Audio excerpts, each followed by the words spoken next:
Hello and welcome to the Mindful Zone. I'm so glad you've chosen to join me today for this special journey into one of the most profound stories from Buddhist teachings, the story of the Buddha and the thief. This tale is not just about ancient wisdom, it's a timeless lesson in compassion, mindfulness, and how these qualities can transform our lives both inwardly and outwardly. Whether you're new to meditation and mindfulness or someone who has been exploring these practices for years, this video will offer insights that are practical, inspiring, and deeply relevant to your daily life. We'll explore how the principles of Buddhism can help reduce stress, improve well-being, and guide us toward living with greater awareness and kindness. Today we're going to focus on a specific story, a powerful encounter between the Buddha and a notorious thief named Angulimala. It's a story that illustrates the transformative power of compassion even in the face of fear and hostility. Along the way, we'll delve into what mindfulness truly means, how meditation can support us in cultivating inner peace, and how we can apply these lessons to navigate the challenges of modern life. But before we dive into the story itself, let's take a moment to ground ourselves. Take a deep breath in, hold it for just a second, and now exhale slowly. Feel yourself settling into this space. Maybe you're sitting comfortably at home, perhaps you're taking a break during a busy day, or maybe you're unwinding before bed. Wherever you are, know that this time is yours, a chance to pause, reflect, and connect with something deeper. Throughout this video, I'll be sharing thoughts and reflections designed to inspire and guide you. But remember, there's no pressure to get it right or absorb everything perfectly. The beauty of mindfulness lies in simply being present, in allowing yourself to listen and feel without judgment. So if your mind wanders at any point, and it probably will, that's okay. Gently bring your attention back to the words, the visuals, and the gentle rhythm of your breath. This exploration will unfold over 10 chapters, each building on the last. Together we'll unpack the story of Angulimala, examine its key themes, and discover how they relate to our own experiences, from understanding who the Buddha was and why his teachings remain so impactful, to exploring the role of fearlessness, compassion, and forgiveness in our lives. This journey promises to be both enlightening and enriching. And while this video is structured as a narrative, feel free to pause whenever you need to. Perhaps a particular idea resonates with you, or maybe you want to sit quietly and reflect on something that arises within you. This isn't just a presentation, it's an invitation to engage with your own heart and mind. So once again, thank you for being here. Whether you're seeking tools to manage stress, looking for ways to cultivate more compassion in your relationships, or simply curious about Buddhist teachings, I hope this exploration leaves you feeling inspired and empowered. Let's embark on this path together, step by mindful step.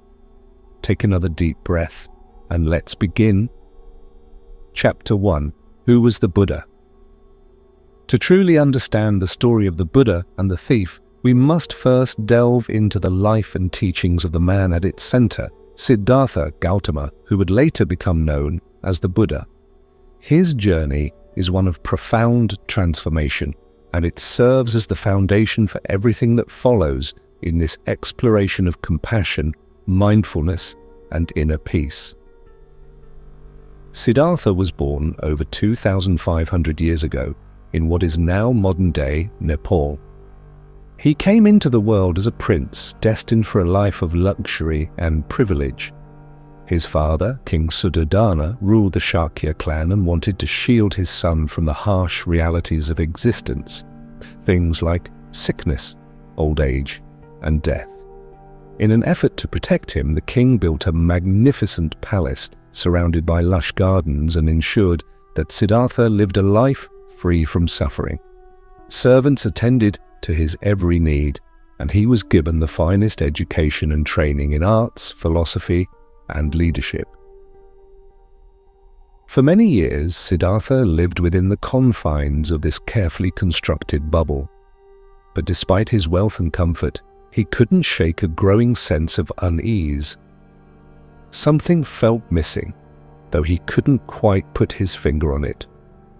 This feeling eventually led him to venture beyond the palace walls, a decision that would change not only his own life, but also the course of human history.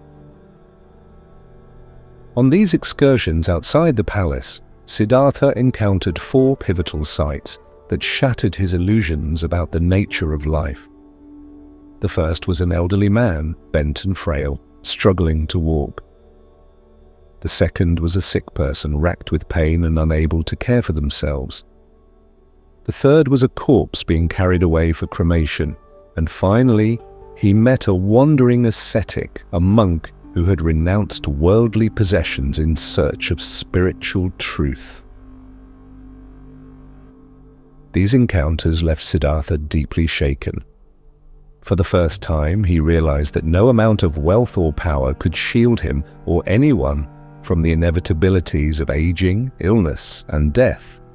Yet the sight of the ascetic offered a glimmer of hope. If there was suffering in the world, perhaps there was also a way to transcend it. This realization ignited a burning desire within Siddhartha to seek answers to life's deepest questions. Why do we suffer? Is there a way to end suffering? And if so, how can we achieve lasting peace and happiness? Determined to find the truth, Siddhartha made the radical decision to leave behind his royal life, including his wife Yasodhara and their newborn son Rahula. At the age of 29, he traded his silken robes for simple garments, cut off his hair, and set out on a quest for enlightenment. It was a bold and courageous act, driven not by selfishness, but by a deep longing to understand the human condition and help others find freedom from suffering. For 6 long years, Siddhartha wandered through forests and villages, studying under various teachers and experimenting with extreme forms of asceticism. He starved himself, practiced intense meditation, and subjected his body to unimaginable hardships, all in the hope of attaining liberation. Yet none of these methods brought him closer to the answers he sought. Instead, they left him physically weak and mentally exhausted. It was during this period of despair that Siddhartha had another pivotal insight. He realized that neither indulgence nor self-denial held the key to enlightenment. True awakening lay somewhere in between, in a middle path that balanced discipline with compassion, effort with ease. With renewed resolve, he accepted a bowl of rice milk offered by a young girl named Sujata, regaining his strength and clarity.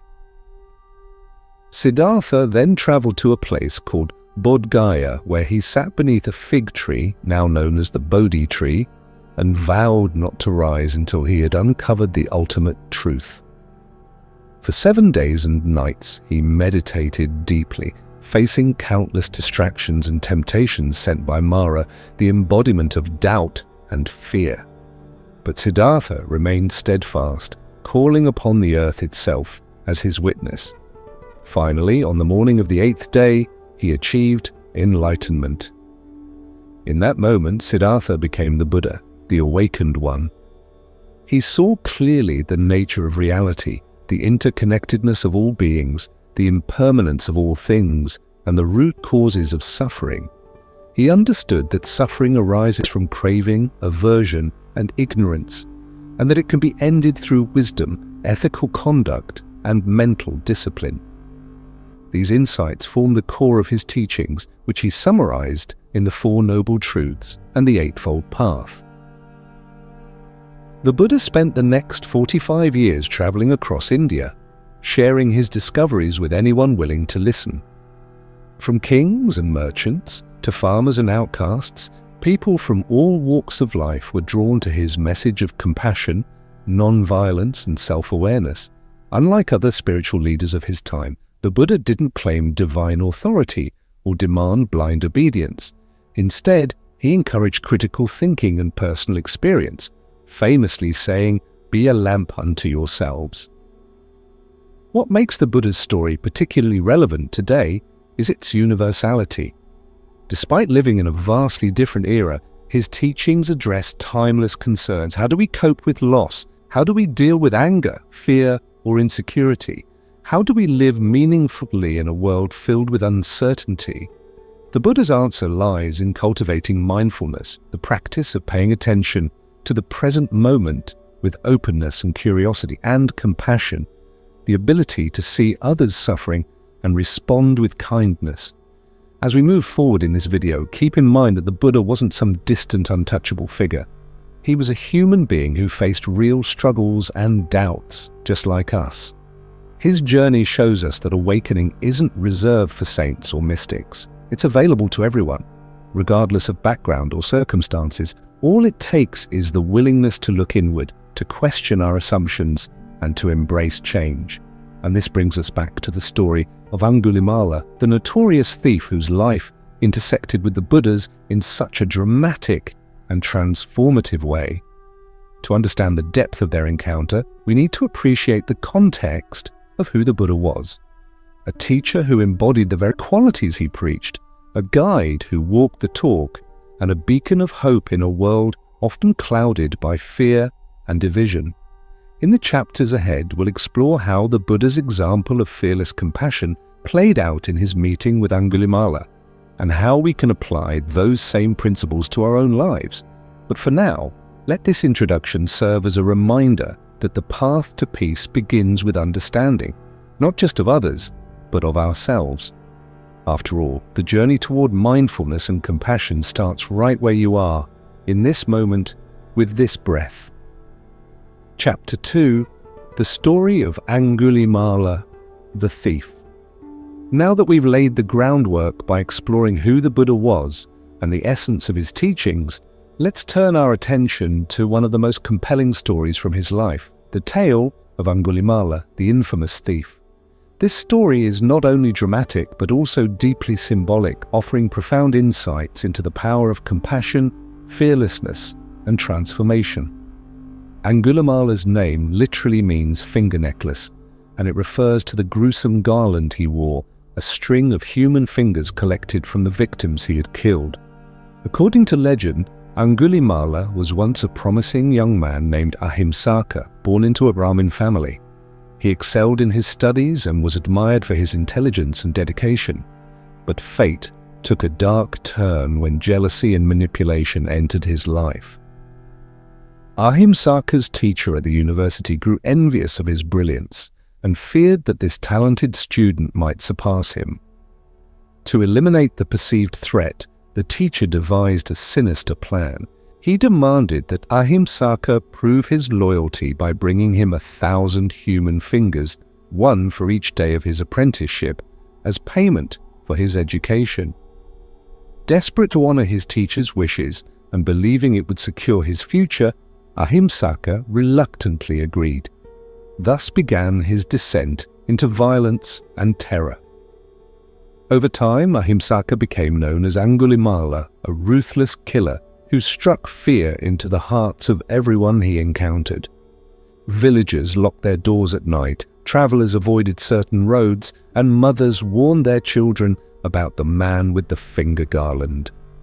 His reputation spread far and wide, making him both a monster and a cautionary tale. Yet beneath the surface of his brutality lay a deeply troubled soul, a person caught in a cycle of confusion, anger, and despair.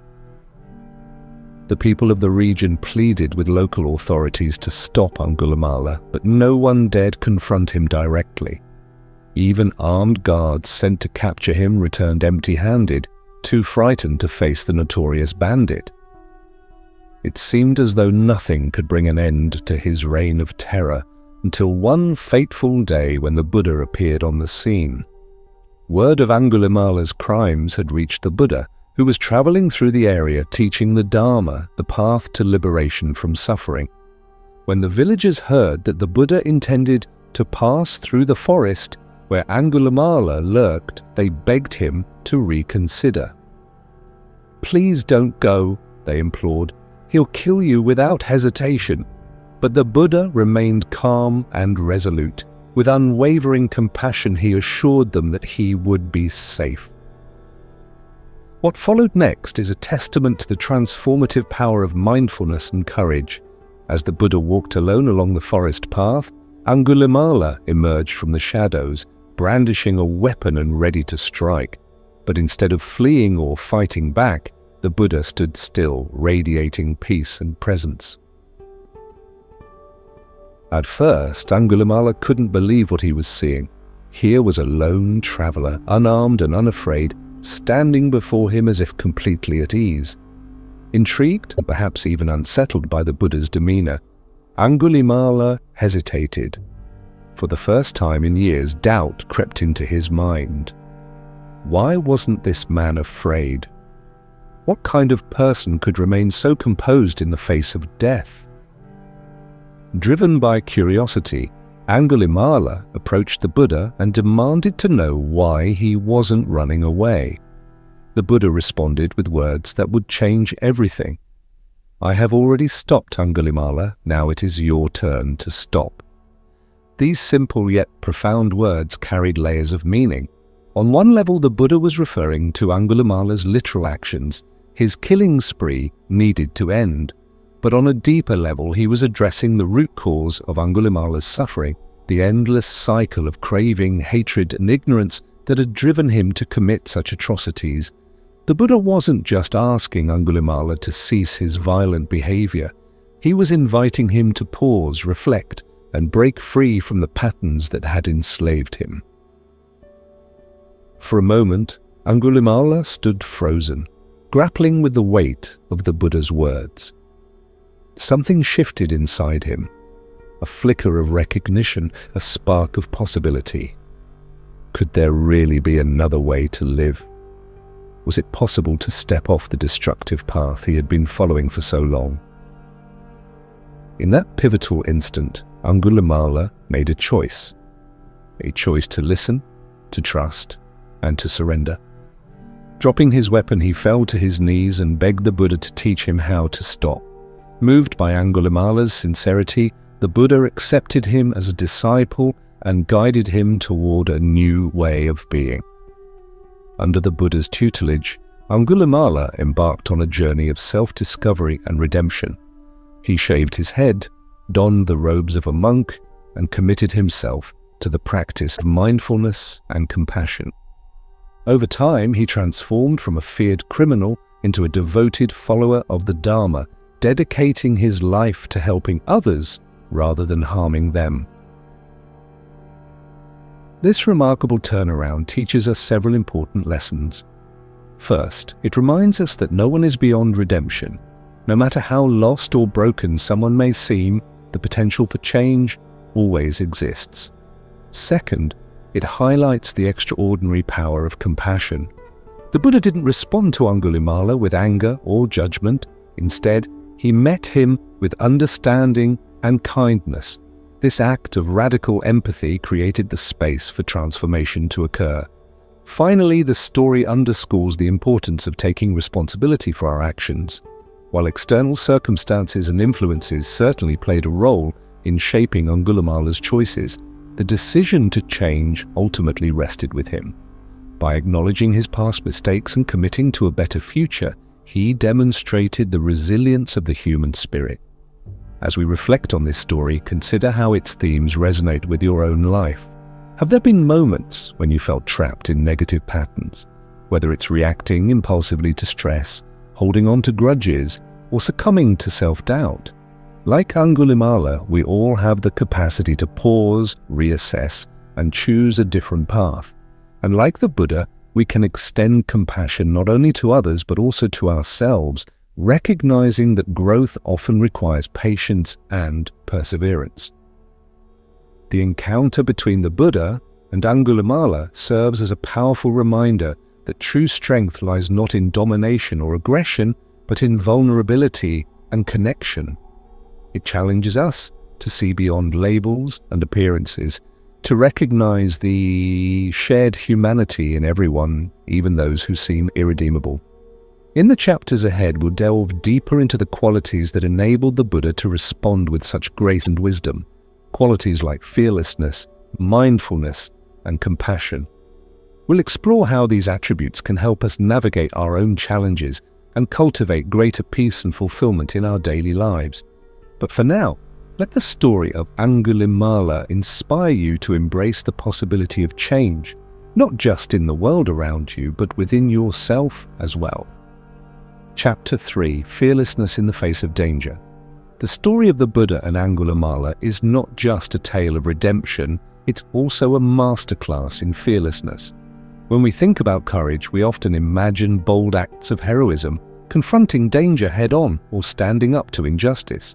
But the kind of fearlessness demonstrated by the Buddha in this encounter goes much deeper than physical bravery. It's a quiet, steady strength that arises from inner peace, mindfulness, and an unwavering commitment to compassion.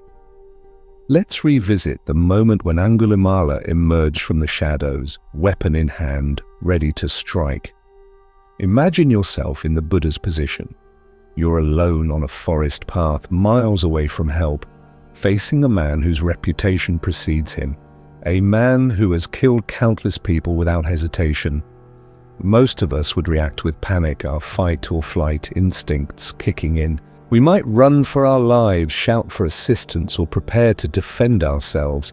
Yet the Buddha did none of these things. Instead, he stood still, calm and composed. What allowed him to respond this way?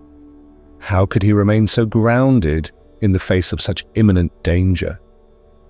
The answer lies in his profound understanding of the nature of fear and how mindfulness enables us to transcend it. Fear is a universal human experience. It's hardwired into our biology as a survival mechanism designed to protect us from harm. But while fear can be helpful in certain situations, alerting us to real threats, it often becomes a barrier to living fully. We fear failure, rejection, loss, and uncertainty. These fears shape our decisions, limit our potential, and keep us stuck in patterns of avoidance or defensiveness. The Buddha understood that fear stems from attachment to our bodies, our identities, our desires, and even our ideas about how life should unfold. When something threatens what we hold dear, fear arises. In the case of Angulimala, most people would have been gripped by fear because they were attached to their safety, their lives, and their loved ones. They couldn't imagine anything worse than being harmed or killed. But the Buddha had transcended this attachment through years of meditation and self-inquiry. He had seen clearly the impermanent nature of all things, including his own body and existence. This realization freed him from the grip of fear, allowing him to meet each moment with equanimity. He wasn't indifferent to pain or death, rather, he accepted them as part of the natural flow of life.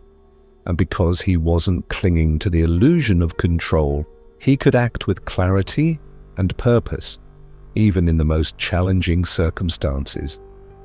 This kind of fearlessness isn't something we're born with, it's cultivated over time through practice. Meditation plays a crucial role in this process. By sitting quietly and observing our thoughts and emotions, we begin to see fear for what it truly is, a mental construct, not an inherent truth. Fear exists only in relation to the stories we tell ourselves about the future. What if I fail? What if I'm rejected? What if something terrible happens? These questions create anxiety, but they're based on possibilities, not realities. Mindfulness teaches us to anchor ourselves in the present moment where fear loses its power.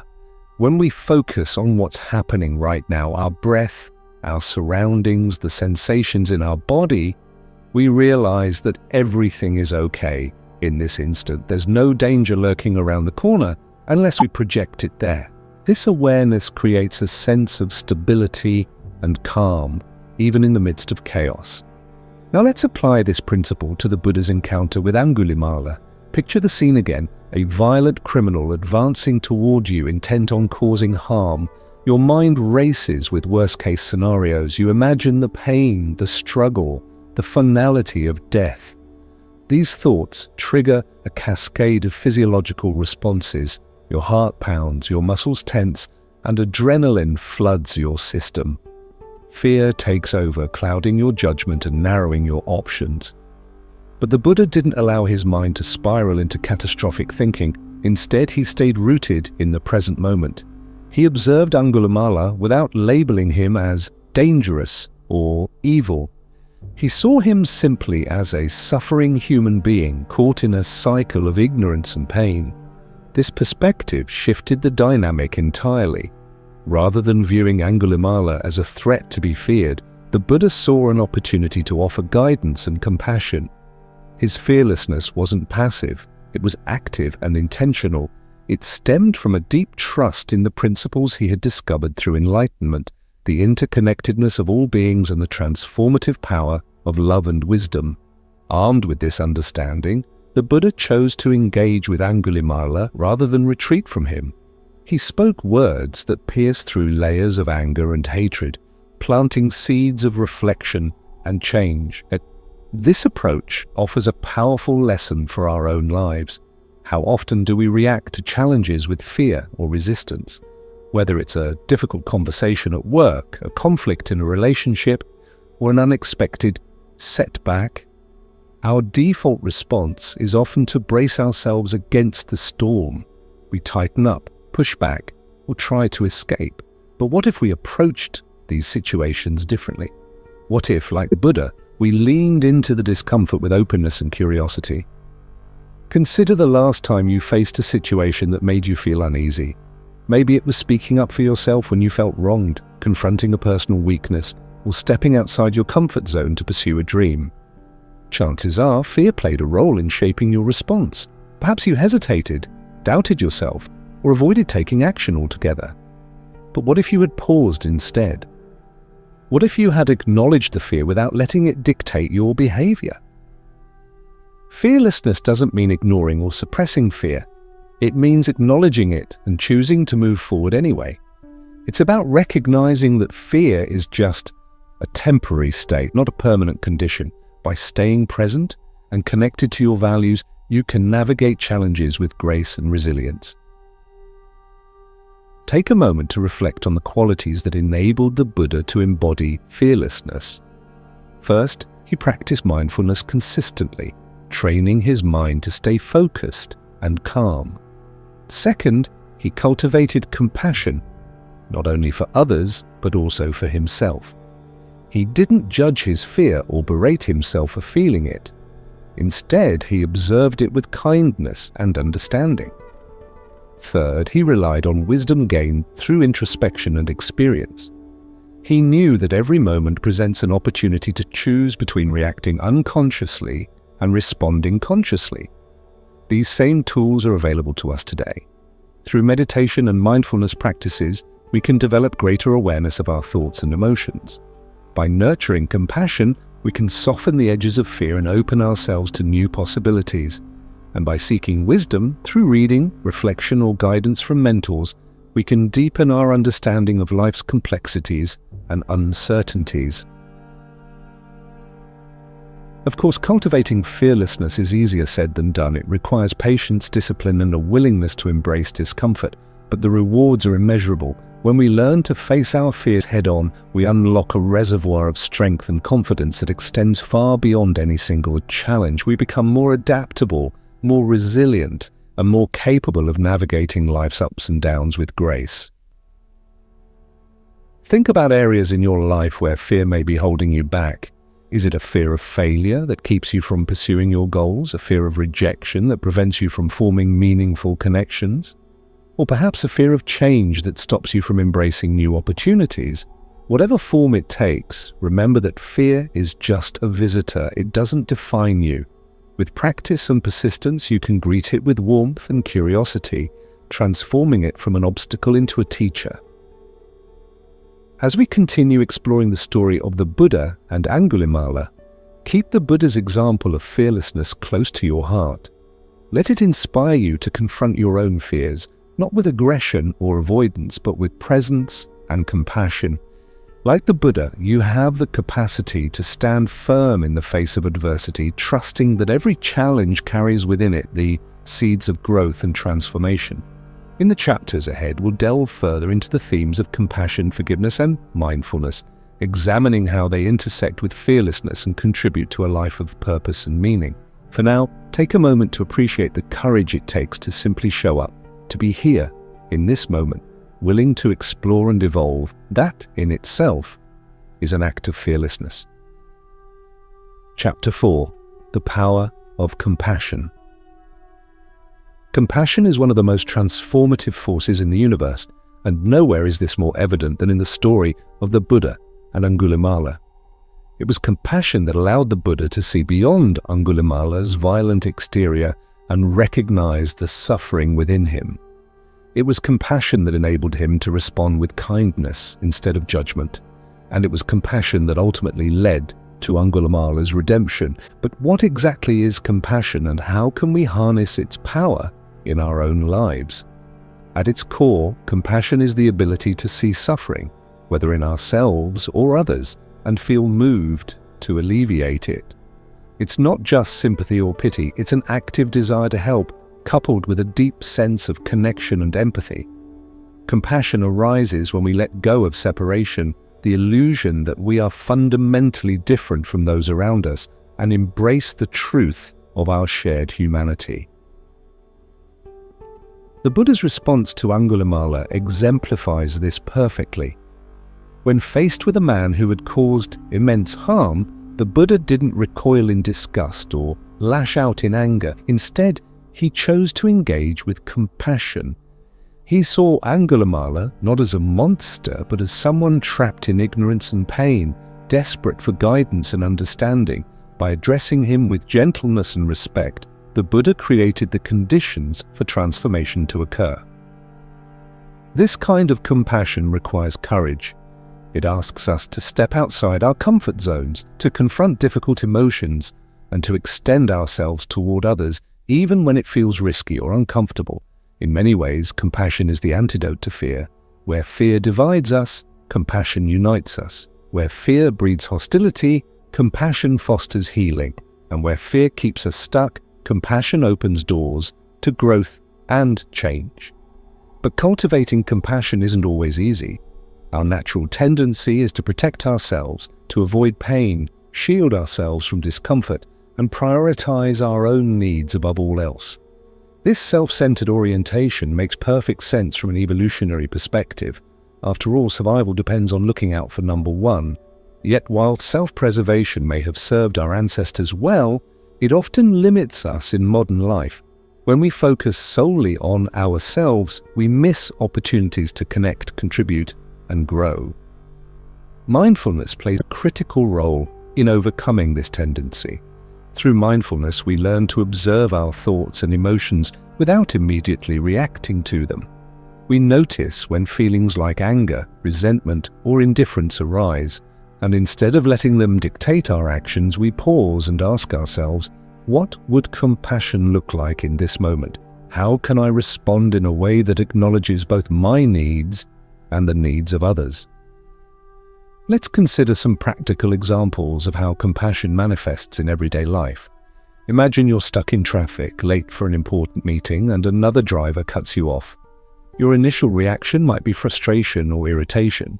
You might even feel a surge of anger, imagining scenarios where you confront the other driver or vent your annoyance to whoever's nearby. But if you pause and bring mindfulness into the situation, you might realize that the other driver could be dealing with their own struggles. Perhaps they're rushing to the hospital, trying to get home to a sick child, or simply having a bad day. This shift in perspective softens your response, replacing anger with understanding. Or picture a workplace conflict where tensions run high. A colleague criticizes your work publicly, leaving you feeling embarrassed and defensive. Again, your instinctive reaction might be to retaliate, either directly or indirectly. But if you approach the situation with compassion, you might see that your colleague's behavior stems from their own insecurities or stress. Rather than escalating the tension, you could choose to address the issue constructively, focusing on finding solutions rather than assigning blame. These small acts of compassion ripple outward, creating positive change in ways we may never fully comprehend. Research shows that compassion benefits not only those on the receiving end, but also those who practice it. Studies have linked compassion to improved mental health, stronger relationships, increased resilience, and even better physical well-being. When we act with compassion, we activate regions of the brain associated with happiness and reward, reinforcing the behavior and making it easier to repeat over time. Yet compassion isn't just about external actions, it's also about how we treat ourselves. Self-compassion is equally vital, yet many of us struggle to offer ourselves the same kindness we readily extend to others. Think about the last time you made a mistake or fell short of your expectations. Did you berate yourself, calling yourself names, or replaying the failure over and over in your mind? Or did you acknowledge your humanity, reminding yourself that everyone makes mistakes and that imperfection is part of the human experience? Self-compassion involves three key components: mindfulness, common humanity, and self-kindness. Mindfulness allows us to recognize our pain without exaggerating or suppressing it. Common humanity reminds us that we're not alone, that everyone experiences setbacks and challenges, and self-kindness encourages us to treat ourselves with warmth and care rather than harshness and criticism. Together, these elements create a foundation for emotional resilience and personal growth. Now let's return to the story of Angulimala and examine how compassion transformed his life. Before encountering the Buddha, Angulimala was consumed by hatred and violence. His actions were driven by ignorance and conditioning, perpetuating a cycle of suffering for both himself and others. But when the Buddha responded to him with compassion, something shifted. For the first time, Angulimala experienced unconditional acceptance, a glimpse of the possibility that he could be more than the sum of his past actions. This moment of connection planted a seed of hope within him. With the Buddha's guidance, Angulimala began to cultivate mindfulness and compassion for himself and others. Over time, he learned to see the world through new eyes, not as a place of scarcity and fear, but as a web of interconnected beings, each deserving of love and understanding. His transformation wasn't instantaneous. It required effort, patience, and dedication. The power of compassion sustained him throughout the journey, enabling him to break free from the chains that had bound him for so long. Angulimala's story teaches us that compassion has the potential to heal even the deepest wounds. It reminds us that no one is irredeemable, no matter how far they've strayed from the path of kindness and integrity. And it challenges us to expand our capacity for empathy, recognizing that everyone we encounter, friend or foe, is carrying burdens we may never fully understand. So, how can we integrate compassion into our daily lives? One simple practice is to start each day with an intention to act with kindness, whether it's offering a smile to a stranger, listening attentively to a loved one, or volunteering your time to support a cause you care about. These small gestures add up over time. Another powerful tool is loving kindness meditation, which involves silently repeating phrases like, "May I be happy, may I be healthy, may I live with ease," and extending those wishes to others. This practice helps cultivate feelings of goodwill and connection, strengthening the neural pathways associated with compassion. It's also important to remember that compassion doesn't mean tolerating harmful behavior or sacrificing your own well-being for the sake of others. Healthy boundaries are essential, allowing us to care for ourselves while still remaining open-hearted. True compassion balances wisdom with empathy, ensuring that our actions benefit everyone involved, including ourselves. As we reflect on the power of compassion, consider how it might apply to your own life. Are there relationships or situations where greater compassion could make a difference? Perhaps there's a family member you've been struggling to forgive, a co-worker whose behavior frustrates you, or a part of yourself you've been neglecting or criticizing. Whatever the case may be, know that compassion is always available to you as a resource, a skill, and a way of being. The Buddha's example shows us that compassion isn't passive, it's dynamic and courageous. It invites us to lean into discomfort, to bridge divides, and to nurture connections that transcend fear and misunderstanding.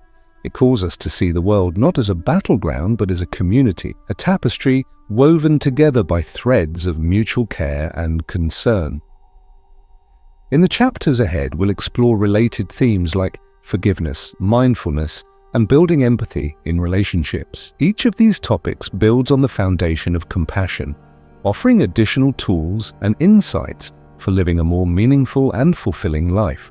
For now, take a moment to appreciate the profound impact compassion has already had on your journey and the limitless possibilities it holds for the future. Like the Buddha, you have the power to transform lives, including your own, through the simple yet extraordinary act of choosing kindness. Chapter 5: Meditation as a Tool for Transformation. Meditation is often described as the cornerstone of mindfulness practice, and for good reason. It's through meditation that we cultivate the clarity, focus, and inner stillness necessary to navigate life's challenges with grace and wisdom. In the story of the Buddha and Angulimala, meditation served as both the foundation and the catalyst for transformation. Without it, the Buddha wouldn't have been able to respond to Angulimala with such fearless compassion, nor would Angulimala have found the strength to change his life so profoundly.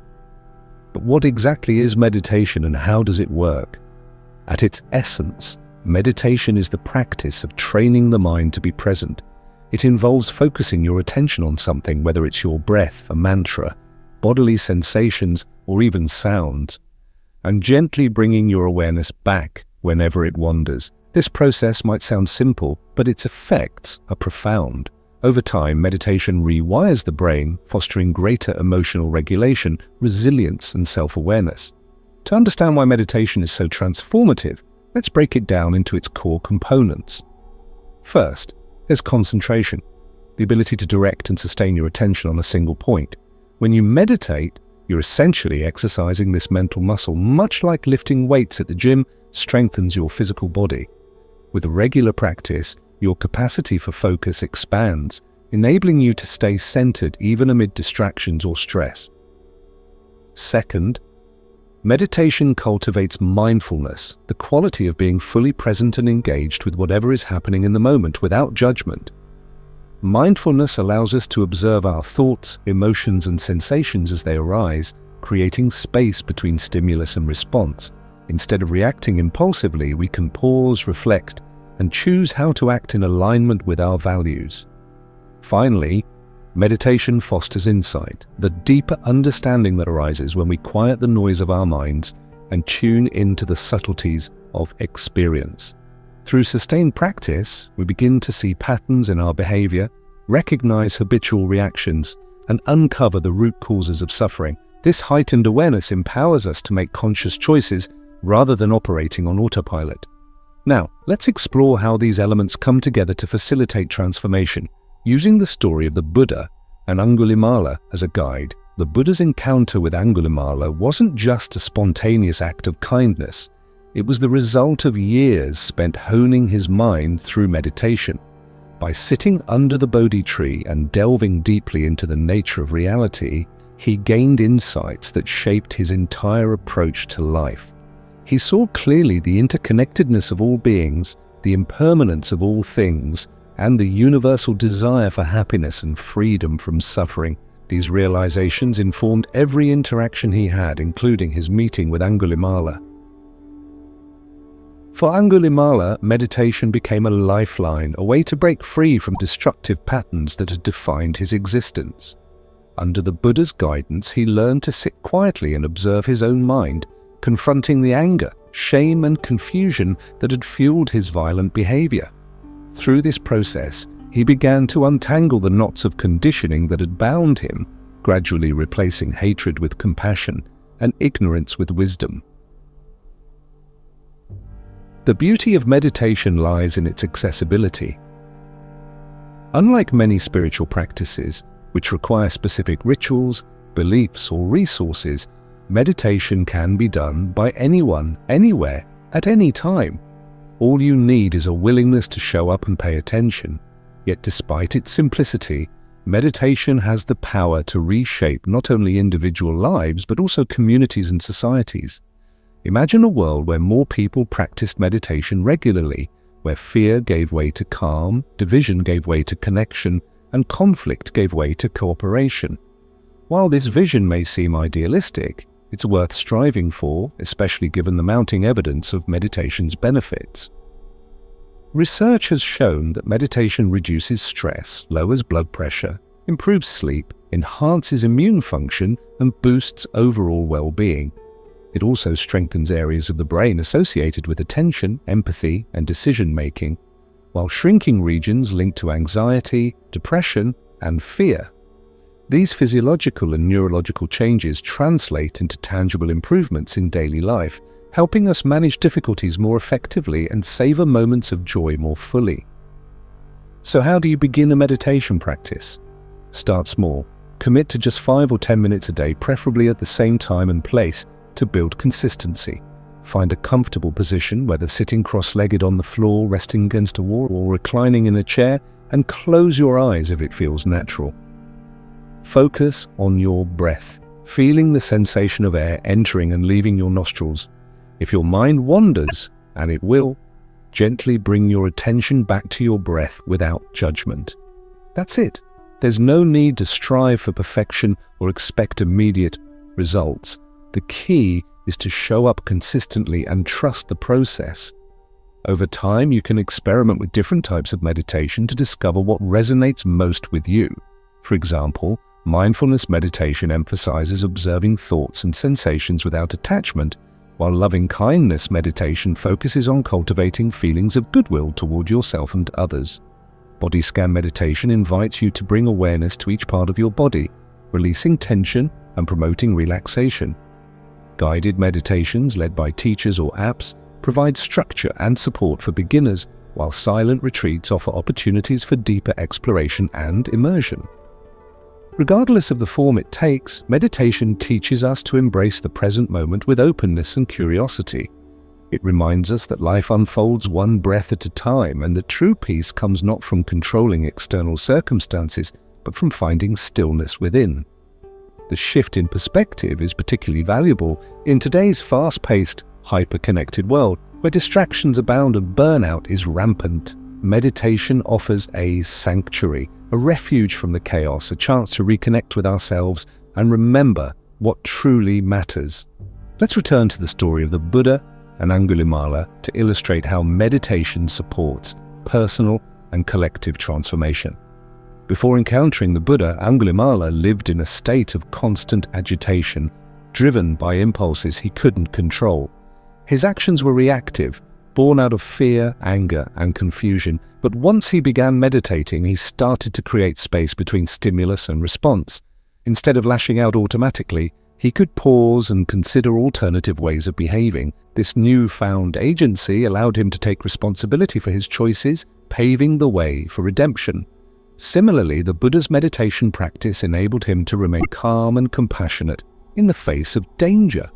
Had he reacted out of fear or anger, the outcome of his encounter with Angulimala might have been very different. But because he had trained his mind to stay present and equanimous, he was able to respond skillfully, planting seeds of hope and healing instead of perpetuating cycles of violence and retribution. Their story highlights an important truth. Transformation begins within. External circumstances play a role, of course, but lasting change requires inner work. Meditation provides the tools for this work, helping us dismantle limiting beliefs, release stored trauma, and align with our highest potential. It's not always easy. In fact, it can be incredibly challenging at times, but the rewards far outweigh the effort. Consider the ways meditation might benefit you personally. Are you struggling with stress, anxiety, or overwhelm? Do you find yourself caught in negative thought patterns or stuck in unhelpful habits? Would you like to deepen your relationships, clarify your purpose, or simply feel more grounded and content? Whatever your goals, meditation can help you achieve them by fostering greater awareness and intentionality. It's also worth noting that meditation isn't a solitary pursuit. While the practice itself is inherently inward-focused, its effects ripple outward, influencing how we relate to others and contribute to the world around us. When we meditate regularly, we become more attuned to the needs of those around us, more patient in the face of adversity, and more willing to extend kindness and understanding. We start to see that our well-being is intertwined with the well-being of others, that compassion isn't just a nice to have, but a necessity for creating a better future. As we continue exploring the themes of mindfulness, forgiveness, and purpose in the chapters ahead, keep meditation at the forefront of your mind. Think of it as the thread that ties everything together, the foundation upon which all other practices rest.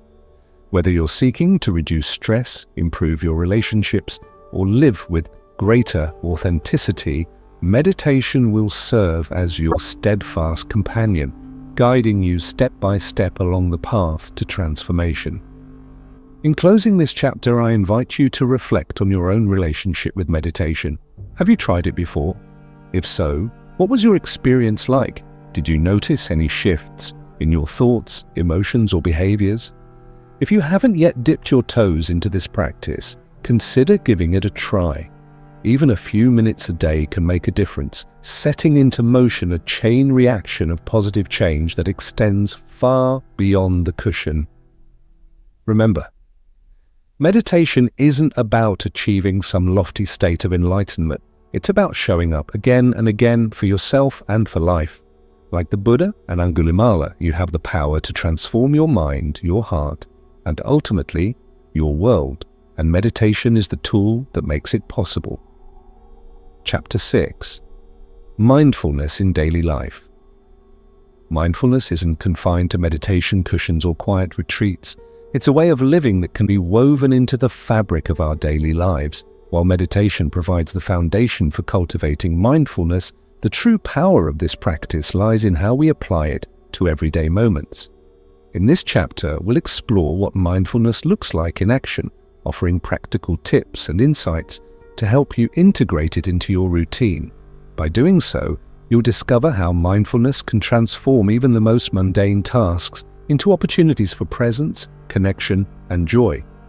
At its core, mindfulness is about paying attention, on purpose, in the present moment, and without judgment. It's the art of being fully engaged with whatever you're doing, whether it's eating breakfast, brushing your teeth, or having a conversation with a friend. When practiced consistently, mindfulness helps us break free from autopilot mode, the tendency to go through life on default, reacting to stimuli without conscious awareness. Instead, we learn to inhabit each moment with intentionality and care. Let's start by examining one of the most accessible ways to bring mindfulness into daily life: mindful eating. Think about the last meal you ate.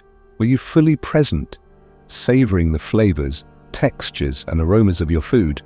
Or were you distracted, scrolling through your phone, watching TV, or rushing to finish so you could move on to the next task? Many of us fall into the latter category, consuming meals mindlessly out of habit rather than necessity. Mindful eating invites us to slow down and reconnect with the experience of nourishing our bodies. Before taking your first bite, take a moment to appreciate the colors, shapes, and scents of your food. Notice the effort that went into preparing it, the farmers who grew the ingredients, the hands that cooked the dish, and the journey it took to reach your plate. As you eat, chew slowly and deliberately, paying attention to the taste and texture of each mouthful. If your mind starts to wander, gently bring your focus back to the act of eating. This simple practice not only enhances your enjoyment of food, but also promotes healthier digestion and a greater sense of gratitude. Another powerful way to incorporate mindfulness into daily life is through mindful movement.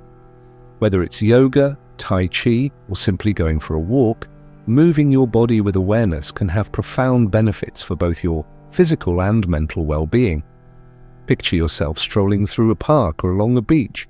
Instead of letting your thoughts drift to past regrets or future worries, anchor your attention in the sensations of walking, the feeling of your feet touching the ground, the rhythm of your breath, the sounds of birds chirping or leaves rustling in the wind. Each step becomes an opportunity to ground yourself in the here and now. Mindful movement doesn't require special equipment or expertise. It's more about quality than quantity. Even 5 minutes of stretching or dancing in your living room can make a difference if done with full presence. The key is to listen to your body, honoring its needs and limitations without judgment. Over time, you'll develop a deeper appreciation for your body's capabilities and a stronger connection to your physical self. Beyond eating and movement, mindfulness can enhance virtually every aspect of daily life, from communication to household chores. Take conversations, for example. How often do you find yourself half listening while planning what to say next or scrolling through your phone? Mindful listening involves giving the other person your full attention, maintaining eye contact and responding thoughtfully rather than reactively. This level of engagement fosters trust, empathy, and mutual understanding, strengthening your relationships in the process. Even seemingly tedious tasks like washing dishes or folding laundry can become acts of mindfulness if approached with the right mindset. Instead of viewing these activities as burdensome chores, see them as chances to cultivate patience and presence. Feel the warmth of the water on your hands, notice the weight and texture of the clothing, and allow yourself to be fully absorbed in the task at hand. You might be surprised by how satisfying and even meditative these moments can feel when approached with mindfulness. Of course, integrating mindfulness into daily life isn't always easy. Our modern world is designed to keep us busy, distracted, and disconnected. Notifications ping constantly, deadlines loom large, and societal pressures push us to multitask and do more. Against this backdrop, choosing to slow down and pay attention can feel countercultural or even counterproductive. But the truth is, mindfulness makes us more efficient, not less. By focusing on one thing at a time, we reduce errors, improve decision-making, and conserve mental energy. One helpful strategy for incorporating mindfulness into your day is to create intentional transitions between activities. For instance, before starting a new task, take 3 deep breaths to center yourself and set an intention. After finishing work, spend a few minutes reflecting on what went well and what could be improved. These small rituals help you stay grounded and prevent overwhelm from creeping in. Another useful tool is the STOP technique, which stands for stop, take a breath, observe, and proceed. Whenever you feel stressed, anxious, or scattered, pause for a moment.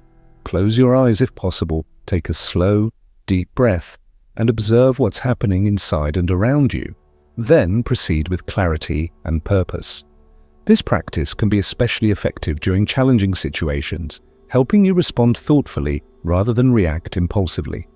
Let's return to the story of the Buddha and Angulimala to illustrate how mindfulness applies to real-world scenarios. The Buddha's ability to remain calm and compassionate in the face of danger stemmed directly from his commitment to being present. He didn't let fear or anger hijack his mind. Instead, he observed his thoughts and emotions without attachment, allowing him to act skillfully in the moment. Similarly, Angulimala's transformation hinged on his willingness to slow down, reflect, and engage with his inner world. Without mindfulness, neither of them would have been able to transcend their circumstances and achieve such profound growth. Their story reminds us that mindfulness isn't just a personal practice. It has ripple effects that extend far beyond ourselves. When we show up fully for life, we inspire others to do the same. A mindful listener encourages open dialogue. A mindful leader fosters collaboration and innovation. A mindful community creates spaces where everyone feels seen, heard, and valued. In this way, mindfulness becomes a collective force for good, promoting harmony and resilience at every level. Now let's consider some common obstacles to practicing mindfulness in daily life. One challenge is the misconception that mindfulness requires hours of uninterrupted time or perfect conditions. In reality, it's about making the most of whatever moments you have available, no matter how brief or chaotic they may seem. Another obstacle is resistance to discomfort. Mindfulness asks us to confront unpleasant emotions and sensations head-on, which can feel intimidating at first. However, avoiding these experiences only prolongs suffering, whereas facing them with curiosity and compassion leads to healing and growth. Finally, there's the issue of consistency. Like any skill, mindfulness improves with regular practice. Yet, many people struggle to maintain momentum, especially when results aren't immediately apparent. To overcome this hurdle, try linking mindfulness practices to existing habits. For example, you could practice mindful breathing while brushing your teeth or incorporate gratitude reflections into your bedtime routine. Over time, these small actions will compound, creating lasting change. As we wrap up this chapter, I encourage you to think about how mindfulness might enrich your own life. Are there areas where you tend to operate on autopilot? Could bringing greater awareness to those moments enhance your experience or relationships? Remember, mindfulness isn't about achieving perfection, it's about showing up authentically again and again for yourself and for others. In the chapters ahead, we'll delve deeper into related topics like breaking free from negative patterns, cultivating forgiveness, and building empathy in relationships. Each of these themes builds on the foundation of mindfulness, offering additional tools and strategies for living with greater clarity and compassion. For now, take a moment to celebrate the progress you've already made and embrace the endless possibilities that mindfulness holds for your future. Chapter 7. Breaking free from negative patterns. Negative patterns are like invisible chains. They bind us to behaviors, thoughts, and emotions that limit our potential and keep us stuck in cycles of suffering. These patterns can take many forms: habitual reactions to stress, self-sabotaging tendencies, or deeply ingrained beliefs about ourselves and the world.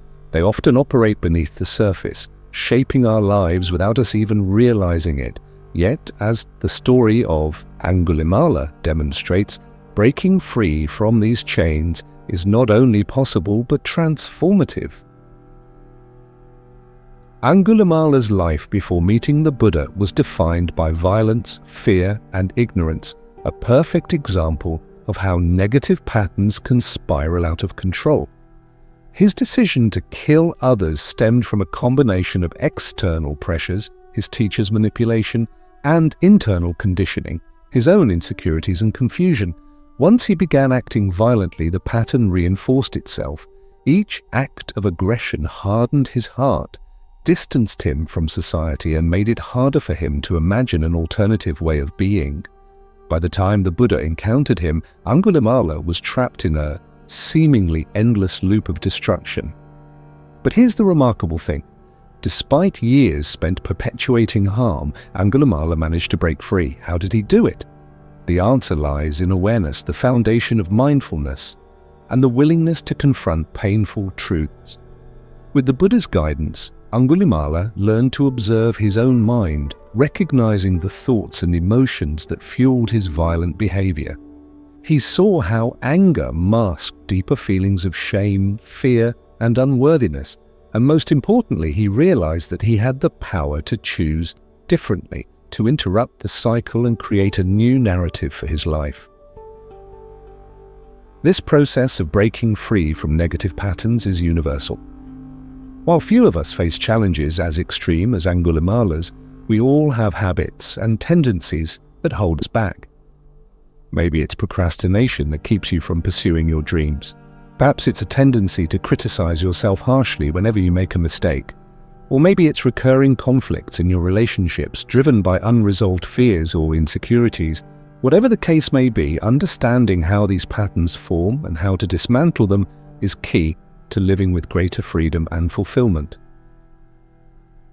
To begin, let's explore why negative patterns persist. At their core, they're survival mechanisms, strategies we develop to cope with pain, uncertainty, or discomfort. For example, if you grew up in an environment where expressing vulnerability led to rejection, you might learn to suppress your emotions as a way of protecting yourself. Similarly, if you've experienced failure in the past, you might avoid taking risks altogether to prevent further disappointment.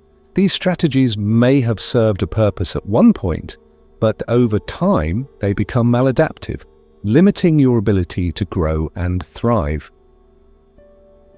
The first step in breaking free is becoming aware of the pattern. This requires mindfulness, the ability to observe your thoughts, emotions, and behaviors without judgment.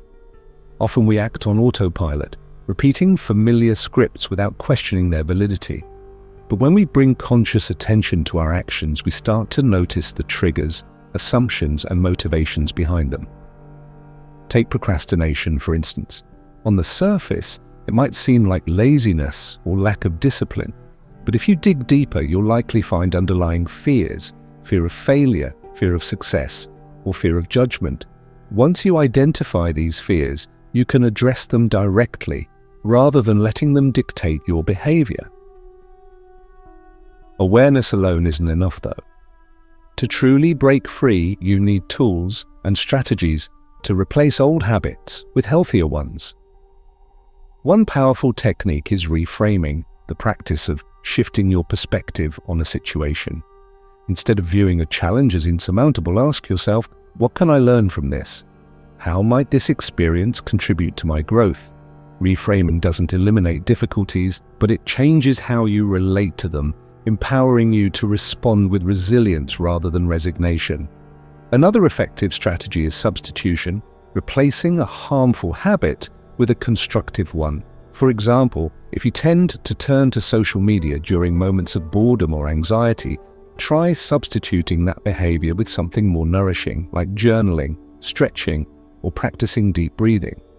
Over time, the new habit will feel more natural, making it easier to resist the pull of the old one. Of course, breaking free from negative patterns isn't a linear process.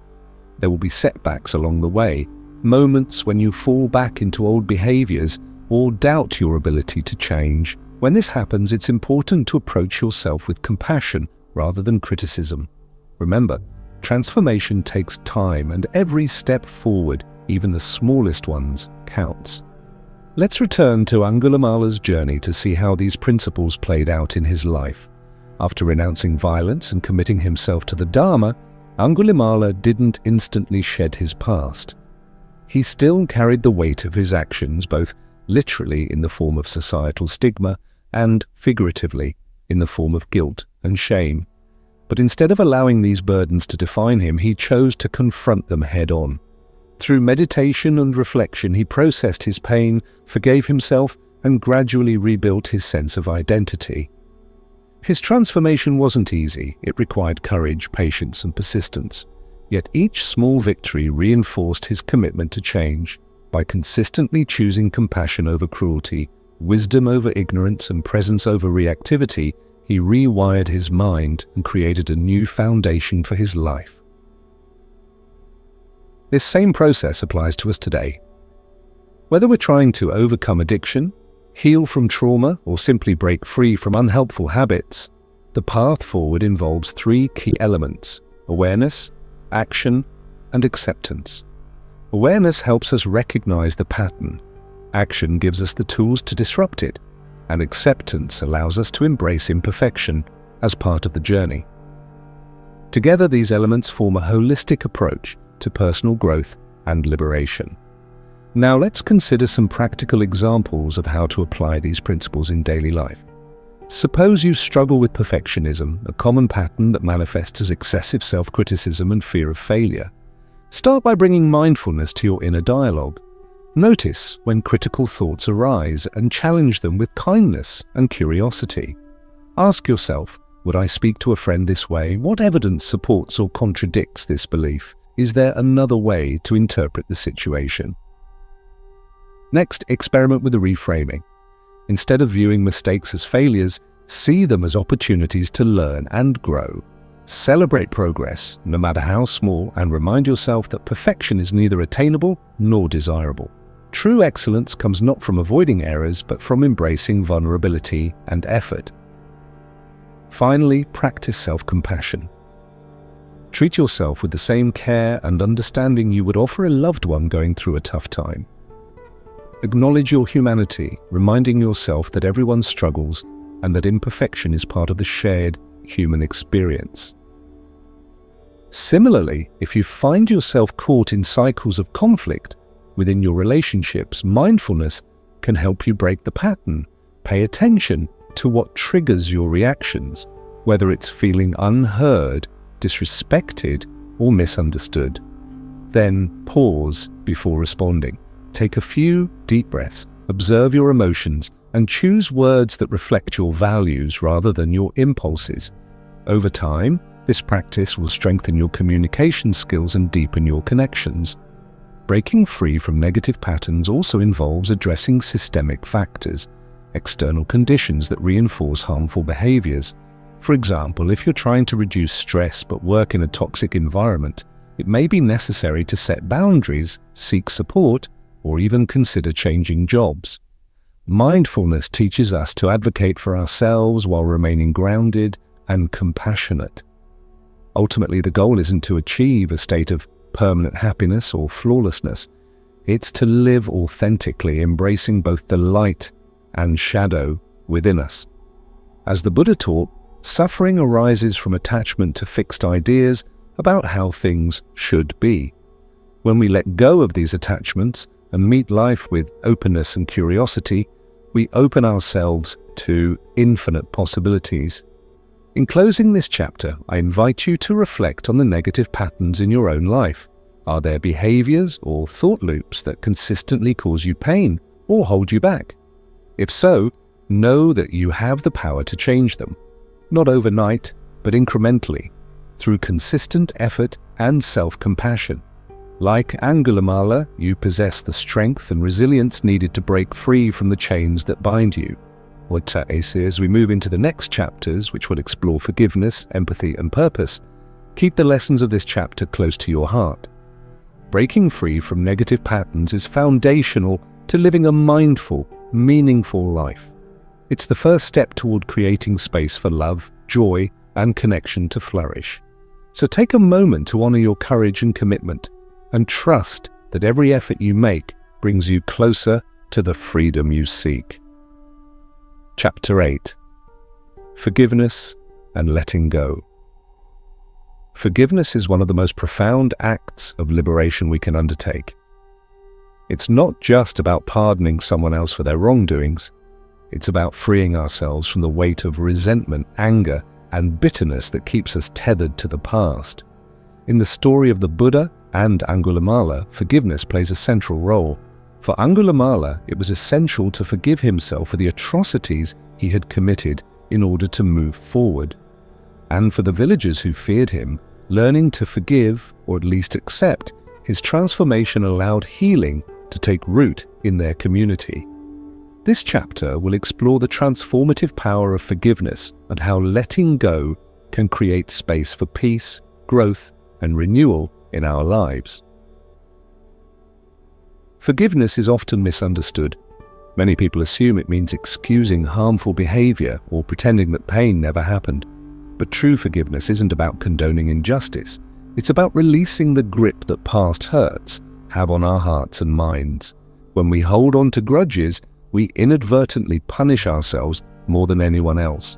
The person who harmed us may never know or care about the impact of their actions, while we continue to carry the burden of unresolved emotions. Forgiveness then becomes an act of self-care, a way to reclaim our power and restore balance to our inner world. Let's begin by examining why forgiveness is so challenging. Human beings are wired to seek justice and fairness. When someone wrongs us, our instinctive response is to demand accountability or retribution.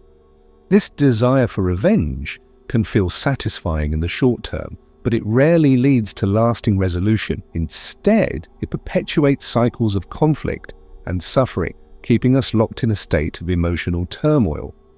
The difficulty lies in the fact that forgiveness requires vulnerability. To forgive is to acknowledge our pain without letting it define us. It means confronting the rawness of our emotions, the hurt, the betrayal, the sense of injustice, and choosing to rise above them. This process can be deeply uncomfortable, especially if the wounds run deep. Yet it's precisely this discomfort that makes forgiveness such a powerful catalyst for transformation. Angulimala's journey offers a poignant illustration of both self-forgiveness and societal forgiveness. Before meeting the Buddha, Angulimala lived in a state of moral blindness, driven by forces beyond his control. Once he became aware of the harm he had caused, he faced an overwhelming wave of guilt and shame. These feelings could have paralyzed him, trapping him in a prison of self-loathing. But instead, he chose to confront them head-on, using mindfulness and compassion to heal his fractured psyche. Self-forgiveness is perhaps the hardest form of forgiveness because it forces us to reckon with our own imperfections. We often hold ourselves to impossibly high standards, expecting perfection despite being human. When we inevitably fall short, we berate ourselves mercilessly, replaying our mistakes over and over in our minds. This internalized criticism creates a toxic environment, eroding our confidence and sapping our joy. The key to self-forgiveness lies in recognizing that making mistakes doesn't diminish our worth. Everyone stumbles along the path of life. It's how we respond to those stumbles that defines us. Rather than dwelling on what went wrong, focus on what you've learned and how you can grow moving forward. Practice speaking to yourself with kindness and understanding, just as you would to a dear friend in need. Over time, this shift in perspective will soften the edges of your pain, allowing you to integrate it into your larger story of resilience and redemption. Societal forgiveness, on the other hand, involves extending grace to others, even those who have caused us harm. In Angulimala's case, the villagers initially struggled to trust him after his violent past. Their fear and mistrust were understandable, given the trauma he had inflicted upon them. Yet, as they witnessed his sincere efforts to change, many began to soften their stance. They realized that clinging to hatred only perpetuated division and suffering, whereas embracing forgiveness opened the door to reconciliation and healing.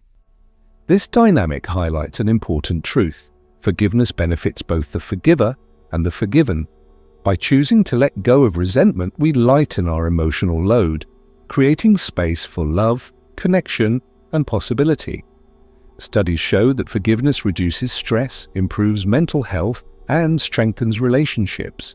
It also fosters empathy, enabling us to see others' humanity rather than reducing them to their worst actions. So how do we practice forgiveness in our own lives? The first step is acknowledging the pain. Denying or minimizing our feelings only prolongs the healing process. Allow yourself to fully experience whatever emotions arise, whether it's sadness, anger, or grief. Journaling, talking to a trusted friend, or seeking therapy can help you process these emotions in a healthy way. Next, try to understand the context behind the harm. This doesn't mean excusing bad behavior, but gaining insight into why someone acted the way they did. Often people lash out because they're hurting themselves, whether due to ignorance, insecurity, or unresolved trauma. Seeing the bigger picture can foster compassion, making it easier to release the urge to retaliate. Another helpful strategy is reframing the narrative. Instead of viewing yourself as a victim, consider how the experience has shaped you. What lessons have you learned? How has it strengthened your character or deepened your empathy? While no one chooses to suffer, we can choose how to respond to adversity. Reframing empowers us to transform pain into purpose, turning setbacks into stepping stones. Finally, practice letting go, not all at once, but incrementally. Forgiveness is rarely a one-time event. It's a process that unfolds over time. Each time resentment arises, remind yourself of your intention to heal. Visualize releasing the burden, like watching a leaf float down a river or a balloon drifting into the sky. With each act of letting go, you'll feel lighter and freer. Let's return to the story of the Buddha and Angulimala to see how forgiveness manifests in real-world scenarios. After renouncing violence, Angulimala faced immense challenges reintegrating into society. Many villagers refused to interact with him, fearing he might revert to his old ways. Despite this rejection, Angulimala remained steadfast in his commitment to change. His unwavering dedication eventually won over some skeptics who came to see him not as a monster, but as a fellow human being striving for redemption. Their willingness to forgive wasn't easy. It required courage and trust. But it paid off in spades, fostering a culture of compassion and inclusion that benefited everyone involved. This outcome underscores a crucial point. Forgiveness isn't just an individual act, it's a collective responsibility. When we choose to forgive, we contribute to a ripple effect of positivity that extends far beyond ourselves. Now, let's consider some practical applications of forgiveness in daily life. Suppose you're holding on to resentment toward a family member who betrayed your trust. Start by reflecting on the situation objectively. What exactly happened and how did it affect you? Then imagine having a conversation with that person, not to argue or justify, but to express your feelings honestly and listen to theirs with openness. If direct communication isn't feasible, write a letter, even if you don't send it, articulating your thoughts and emotions. This exercise can provide closure and clarity, paving the way for forgiveness. Similarly, if you're struggling to forgive yourself for a past mistake, practice self-compassion. Remind yourself that everyone makes errors. It's part of being human. Focus on the steps you've taken to rectify the situation and prevent similar issues in the future. Celebrate your progress, no matter how small, and affirm your inherent worthiness of love and acceptance. Forgiveness also applies to broader societal contexts, such as addressing systemic injustices. While individual forgiveness is vital, it must coexist with efforts to create structural change. For example, forgiving someone for discriminatory behavior doesn't absolve institutions of their responsibility to promote equity and inclusion. True healing requires both personal accountability and collective action. Ultimately, forgiveness is an ongoing practice, one that evolves alongside our experiences and insights. There will be moments when old wounds resurface, tempting us to retreat into anger or despair. During these times, remember that forgiveness isn't a sign of weakness. It's an act of strength. It takes courage to confront pain and choose love over fear, connection over isolation, and hope over despair. As we conclude this chapter, I invite you to reflect on the role forgiveness plays in your life. Are there relationships or situations where forgiveness could facilitate healing? If so, approach them with patience and compassion, knowing that the journey may be long but ultimately rewarding. Like Angulimala, you have the capacity to release the burdens of the past and embrace the boundless potential of the present. In the chapters ahead, we'll delve deeper into themes like empathy, purpose, and living authentically. Each of these topics builds on the foundation of forgiveness, offering additional tools and strategies for cultivating a mindful, meaningful life. For now, take a moment to honor the courage it takes to forgive, to let go of what no longer serves you and open your heart to new possibilities. Chapter 9: Building Empathy in Relationships. Empathy is the bridge that connects us to one another, the invisible thread that binds hearts and minds across differences of background, belief, and experience. It's what allows us to step outside ourselves and see the world through someone else's eyes, fostering understanding, compassion, and mutual respect. In the story of Buddha and Angulimala, empathy played a pivotal role in transforming their relationship and ultimately Angulimala's life. When the Buddha encountered Angulimala, he didn't see a monster or an enemy. He saw a suffering human being in need of guidance. This radical act of empathy created the conditions for healing and redemption to take place. But what exactly is empathy, and how can we cultivate it in our own relationships? At its core, empathy is the ability to understand and share the feelings of another person. It goes beyond sympathy, which involves feeling pity or concern for someone else's plight. Empathy requires us to truly listen, to suspend judgment, and to imagine ourselves in the other person's shoes. It's not about fixing problems or offering solutions. It's about being present with someone in their pain, joy, confusion, or hope. There are two primary forms of empathy: cognitive and emotional. Cognitive empathy refers to the intellectual ability to recognize and understand another person's perspective. For example, if a friend tells you they're struggling with anxiety, cognitive empathy helps you grasp why they might feel overwhelmed or fearful. Emotional empathy, on the other hand, involves actually feeling what the other person feels, experiencing their sadness, excitement, or frustration as if it were your own. Both types of empathy are essential for building strong, meaningful connections. The Buddha's interaction with Angulimala exemplifies both kinds of empathy.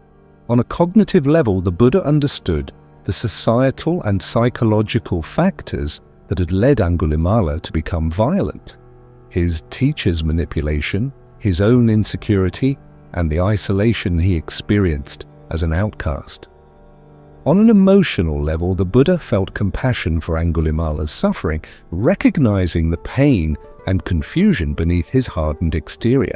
By combining these two dimensions of empathy, the Buddha was able to respond with wisdom and kindness, creating a safe space for transformation to occur. Now, let's explore how empathy operates in everyday relationships. Whether it's a romantic partnership, a friendship, a family dynamic, or a professional collaboration, empathy serves as the foundation for trust and communication. Without empathy, misunderstandings arise, conflicts escalate, and resentment builds. With empathy, however, even the most challenging situations can be navigated with grace and care. One of the most effective ways to build empathy is through active listening. Active listening means giving the speaker your full attention, not just hearing their words, but also tuning into their tone, body language, and underlying emotions. Avoid interrupting or jumping to conclusions, and resist the urge to offer advice unless explicitly asked. Instead, reflect back what you've heard to ensure you've understood correctly. For instance, you might say, "It sounds like you're feeling frustrated because you don't feel heard at work. Is that right?" This simple act of validation can make the other person feel seen and valued, strengthening the bond between you. Another key component of empathy is non-judgmental presence. Often when someone shares something vulnerable, our instinctive reaction is to judge, analyze, or try to fix the situation. While these responses may stem from good intentions, they can inadvertently shut down the conversation. Instead, practice holding space for the other person's experience without imposing your own interpretations or expectations. Let them express themselves fully, knowing that sometimes simply being heard is enough. Empathy also requires self-awareness. Before we can truly connect with others, we need to understand our own emotions, biases, and triggers. If we're unaware of how our personal experiences shape our perception, we risk projecting our assumptions onto others or becoming defensive when confronted with differing viewpoints. Mindfulness practices, such as meditation, journaling, reflective exercises, can help us develop greater insight into our inner worlds, enabling us to approach relationships with clarity and authenticity. Let's return to the story of Angulimala to illustrate how empathy transforms relationships. After renouncing violence and committing himself to the Dharma, Angulimala faced significant resistance from those around him. Many villagers struggled to trust him, fearing he might revert to his old ways. Yet, over time, some individuals chose to extend empathy towards him, seeing past his reputation to the person he was striving to become. Their willingness to engage with him openly and honestly fostered a sense of belonging and acceptance, which was crucial for his continued growth. This dynamic highlights an important truth. Empathy isn't passive, it's an active choice. It requires effort, vulnerability, and a commitment to staying engaged, even when it's uncomfortable. Sometimes showing empathy means setting aside our preconceived notions and embracing uncertainty. Other times it means tolerating discomfort in order to create space for dialogue and connection. Regardless of the context, empathy demands courage, the courage to lean into complexity rather than retreat into simplicity. Now let's consider some practical strategies for building empathy in daily life. One powerful tool is perspective taking, the practice of imagining yourself in someone else's position.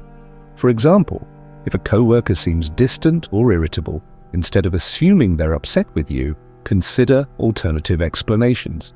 Maybe they're dealing with personal stress, health issues, or external pressures.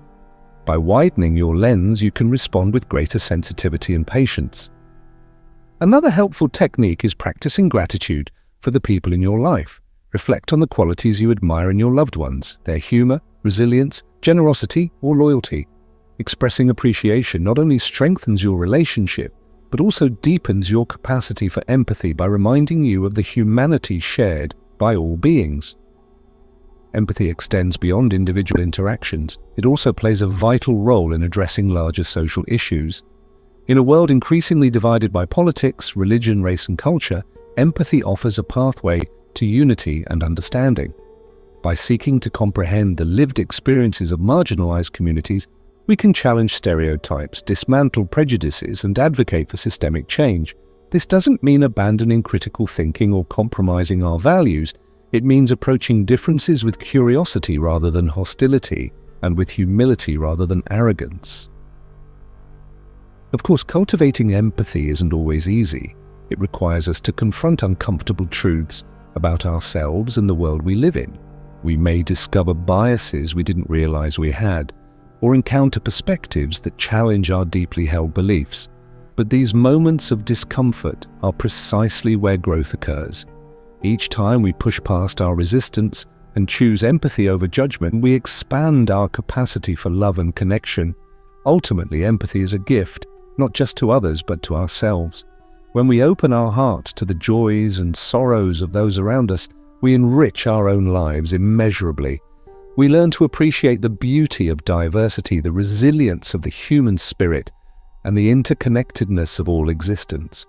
And perhaps most importantly, we remind ourselves that no one is truly alone, that every smile, every tear, every story matters. In closing this chapter, I invite you to reflect on the role empathy plays in your relationships. Are there areas where greater empathy could strengthen your bonds with others? If so, commit to practicing active listening, suspending judgment, and stepping into someone else's shoes, even if it feels unfamiliar or challenging. Like the Buddha and Angulimala, you have the power to transform conflicts into opportunities for connection and healing. As we move into the final chapter, which will focus on living a life of purpose, keep the lessons of empathy close to your heart. Empathy is the cornerstone of meaningful relationships, and meaningful relationships are the foundation of a fulfilling life. So take a moment to honor the courage it takes to empathize, to reach across divides and forge connections that transcend fear and misunderstanding. In doing so, you contribute not only to your own well-being, but to the collective flourishing of humanity. Chapter 10. Living a life of purpose. Living a life of purpose is one of the most profound aspirations we can hold. It's about aligning our actions with our deepest values, contributing to something greater than ourselves, and finding meaning in every moment, whether big or small. The story of the Buddha and Angulimala beautifully illustrates what it means to live purposefully. For the Buddha, his purpose was clear: to alleviate suffering and guide others toward enlightenment. For Angulimala, discovering purpose meant breaking free from his violent past and dedicating himself to a path of compassion and service. Their journeys remind us that purpose isn't something we're born with. It's something we create through awareness, intentionality, and action. But what does it mean to live a life of purpose? At its essence, purpose is the driving force behind our choices, the why that gives direction to our days. Without purpose, life can feel aimless, hollow, or overwhelming. With purpose, even the simplest tasks take on significance because they contribute to a larger vision. Purpose doesn't have to be grandiose or world-changing. It simply needs to resonate deeply with who you are and what matters most to you. The Buddha's teachings provide a framework for understanding how to cultivate purpose. Central to his philosophy is the concept of the middle way, a balanced approach to life that avoids extremes of indulgence and asceticism.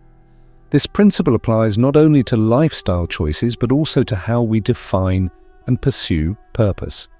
Many people fall into one of two traps when seeking purpose.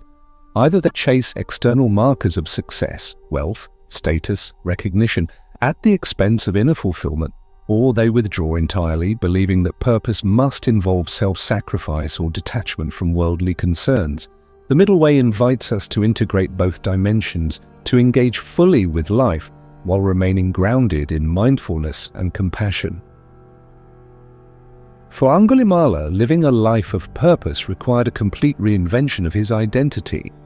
Before meeting the Buddha, his sense of purpose had been distorted by societal conditioning and personal insecurity. He believed that killing others would bring him power, respect, and validation. But as he embraced the Dharma, he discovered a new kind of purpose, one rooted in kindness, humility, and service. By committing himself to helping others, Angulimala transformed not only his own life, but also the lives of those around him. His journey demonstrates that purpose isn't static, it evolves as we grow and learn. So how do we find and nurture purpose in our own lives?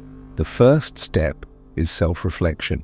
Take time to explore your passions, strengths, and values. What activities light you up with excitement and energy? What skills come naturally to you? What principles do you stand for, no matter what?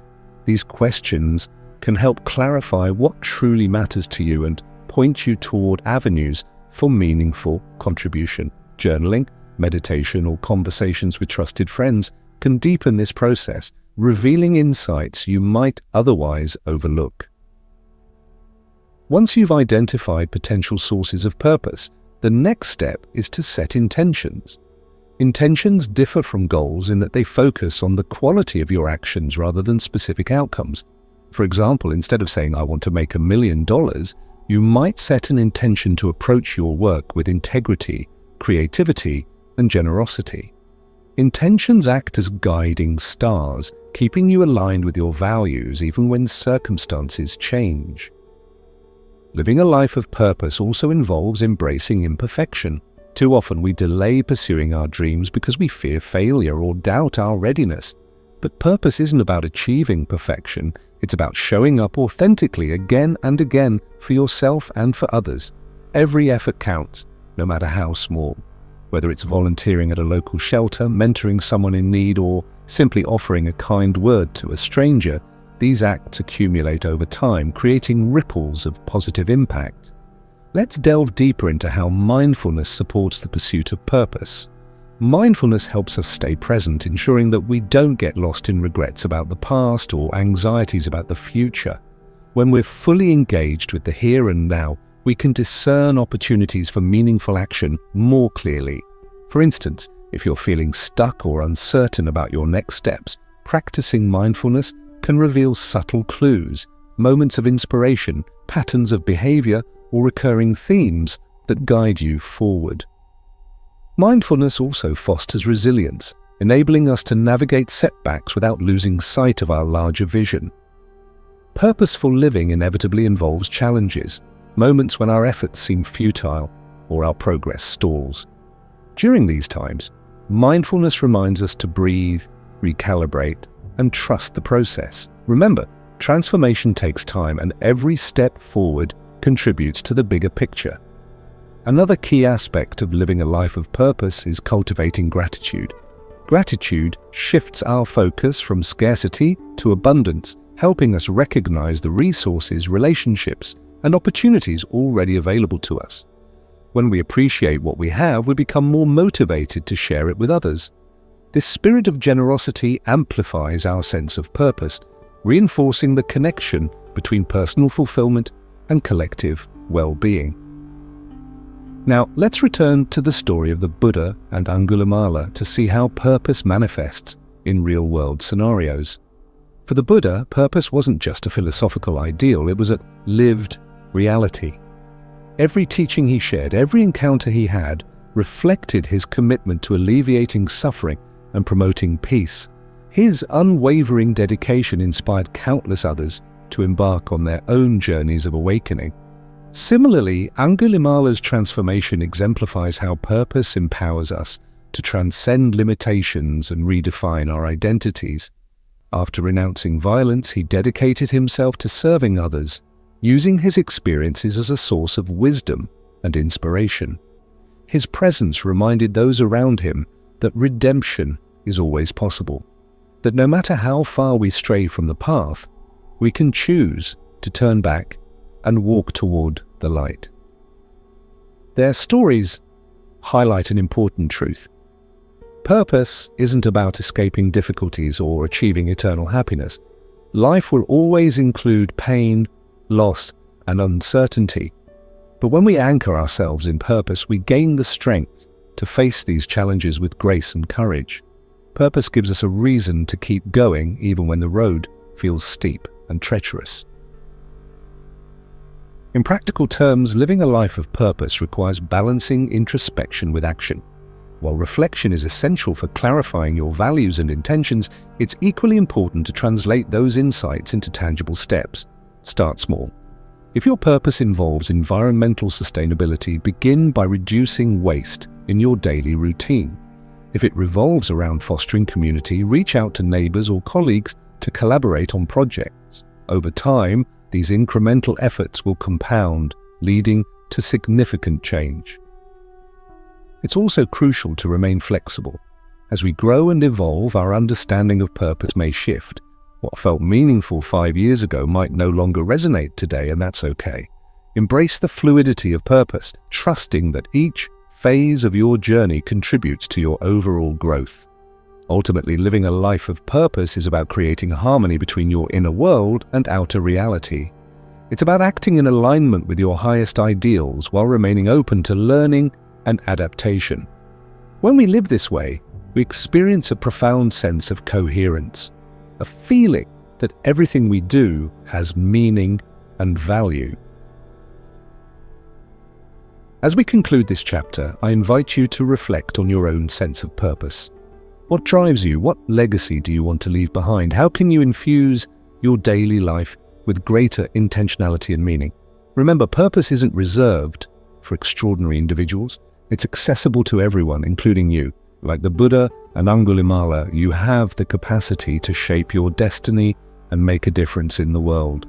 In the final section of this video, we tie together all the themes we've explored: compassion, mindfulness, forgiveness, empathy, and purpose, offering closing thoughts on how these principles can guide you toward a more mindful, fulfilling life. For now, take a moment to honor the clarity and courage it takes to seek purpose. Trust that every step you take brings you closer to the life you envision, a life filled with love, connection, and infinite possibility. And so we come to the close of this journey, a journey inspired by the timeless story of the Buddha and Angulimala, and enriched by the profound lessons of compassion, mindfulness, forgiveness, empathy, and purpose. Together we've explored how these principles can transform not only individual lives, but also the world around us. They remind us that no matter where we start or what challenges we face, change is always possible. The story of Angulimala teaches us that redemption isn't reserved for saints. It's available to everyone, including those who have strayed far from the path of kindness and integrity. His transformation began with a single moment of connection, the Buddha's fearless compassion cutting through years of hatred and violence. That moment serves as a powerful reminder that even in our darkest hours, there is hope.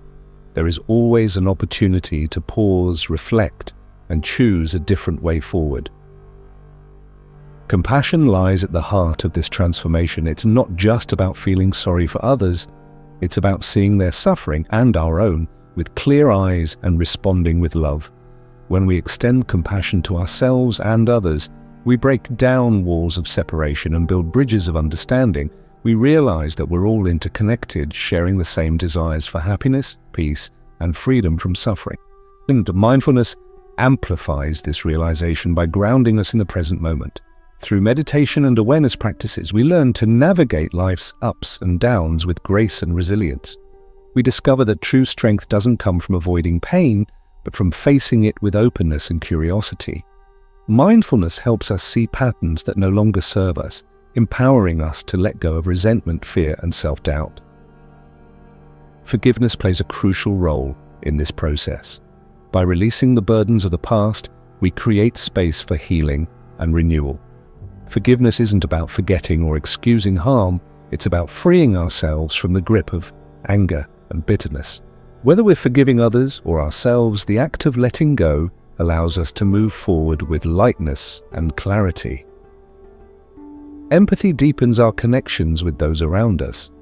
When we truly listen, when we set aside judgment and open our hearts, we foster relationships built on trust and mutual respect. Empathy reminds us that behind every action, every word, every expression, there's a human being yearning to be seen and understood. Finally, living a life of purpose ties all these threads together. Purpose gives direction to our days and meaning to our struggles.